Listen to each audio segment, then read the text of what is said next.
Beleza, minha gente, vamos lá para a resolução de mais uma questão do Exame Nacional de Física e Química, questão número 3, tá?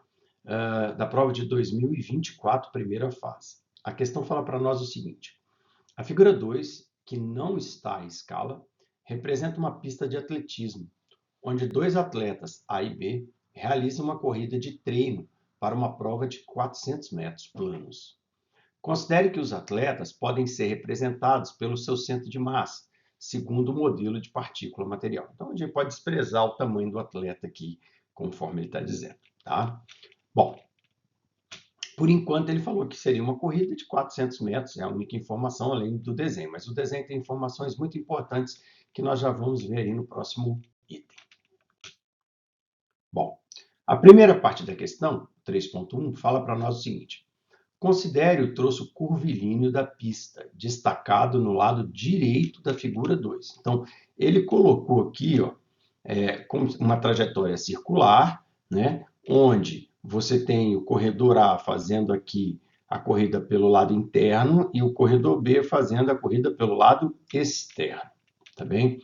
E aí ele fala o seguinte, pessoal, ele fala aqui, ó, em que os atletas se mantêm lado a lado, descrevendo arcos de circunferência de raios diferentes, com um movimento circular uniforme. Então, movimento circular uniforme, a velocidade manteve o valor em todo o trajeto aqui. Movimento circular uniforme, a velocidade de B também se manteve em valor. Lógico que há uma mudança na direção, porque você está no movimento circular, tá bem? Então ele fala assim: nesse troço, a intensidade da resultante das forças que atuam em cada um dos atletas é. Beleza? Então, ele quer saber primeiro sobre a força resultante. Só que depois, nas alternativas, ele vem com uma segunda coisa que ele também quer. Ele quer saber a intensidade das forças resultantes dos atletas e ele quer saber se as velocidades dos atletas em módulo são iguais. Só que ele ainda varia, porque tem alternativa que ele fala os módulos das velocidades, velocidades aí lineares. E depois na letra B ele fala os modos das velocidades angulares, tá bem? Então, é uma questão que pergunta, na verdade, três elementos. Quer saber a intensidade da força resultante nos atletas, quer saber se a velocidade linear de A e de B é igual ou diferente, quer saber se a velocidade angular de A e de B é igual ou diferente. Lembrando que ele disse essa historinha, se mantém lado a lado, tá bem? Então, repara que você tem aqui duas questões diferentes, velocidades e velocidades angulares, tá bem? Vamos lá, é fundamental prestar atenção, se você ler de qualquer jeito, você acaba respondendo errado. Bora lá. Beleza, minha gente? Vamos lá, então. Começando pela primeira parte que ele quer saber, se a força resultante é zero ou não. Repara o seguinte, o exercício fala que é um movimento circular uniforme. O movimento circular uniforme se caracteriza por um módulo de velocidade constante. Quando o módulo da velocidade é constante, aí um aluno fala assim, então a aceleração é zero, a força é zero. Calma aí, calma aí. O módulo da velocidade é constante. Então, a aceleração tangencial é zero e a força resultante tangencial é zero. Só que você tem uma mudança na direção da velocidade. Se você tem uma mudança na direção da velocidade, você tem uma força resultante centrípeta, onde essa força resultante centrípeta seria dada pela massa do atleta, velocidade dele ao quadrado, dividido pelo raio da trajetória dele. Consequentemente, pessoal, que conclusão que eu tiro? A resultante das forças é a soma vetorial dessas duas. Como uma é zero e a outra não é, a força resultante total, digamos assim, é diferente de zero. Então, a primeira parte da questão já está respondida. Como o corpo está fazendo uma curva, a força resultante sobre ele é diferente de zero. Bom, aí, pessoal, ele falou para nós que os dois corpos, os dois corredores andam lado a lado. Quer dizer o seguinte, quando eles estavam aqui, estava um do lado do outro. Aí um foi correndo, o outro também foi correndo, sempre um do lado do outro, até chegar aqui um do lado do outro. Que conclusão que eu tiro?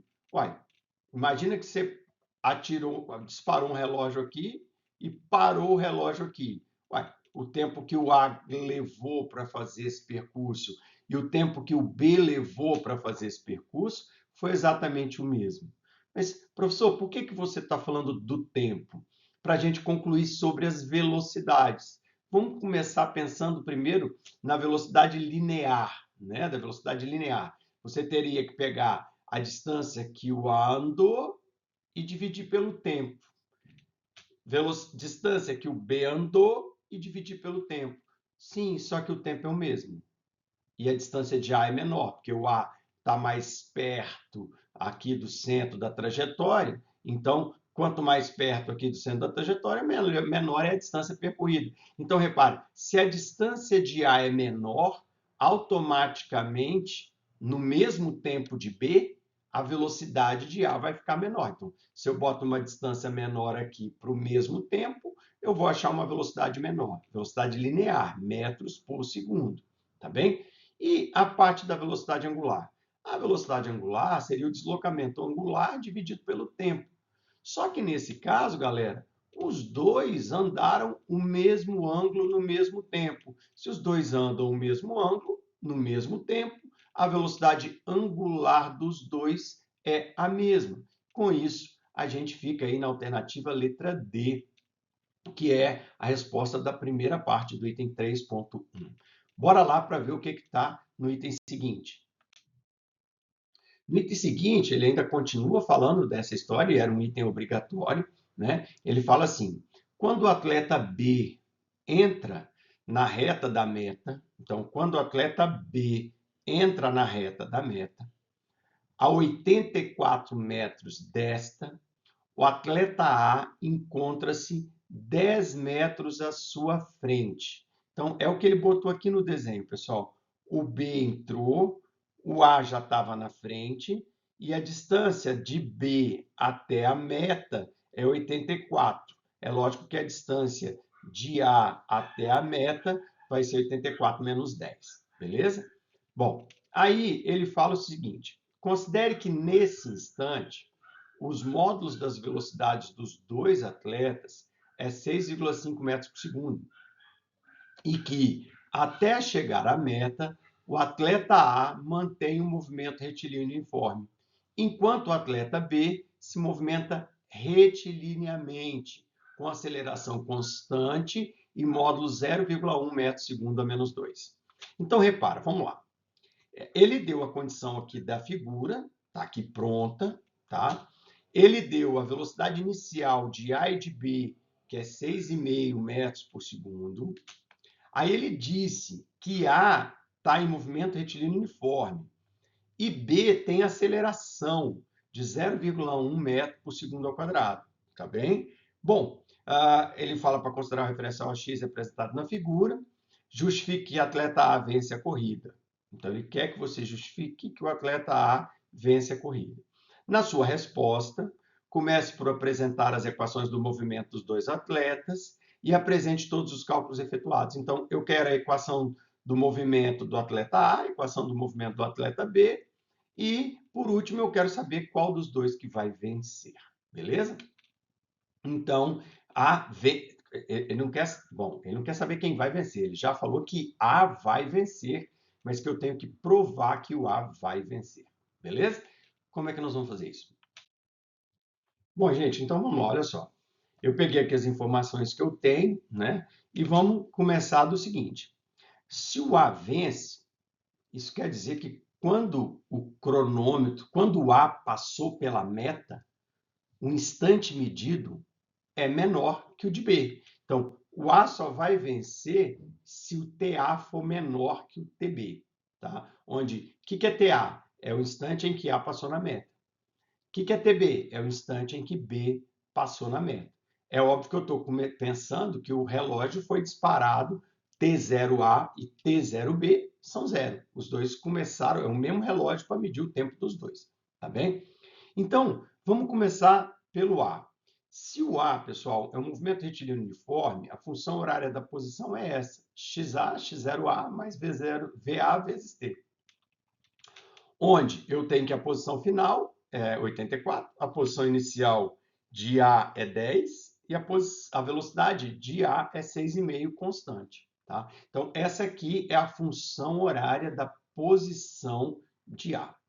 Agora, vou arrumar isso aqui, vou passar esse 10 para cá, 84 menos 10, e vou dividir por 6,5, vou achar o TA.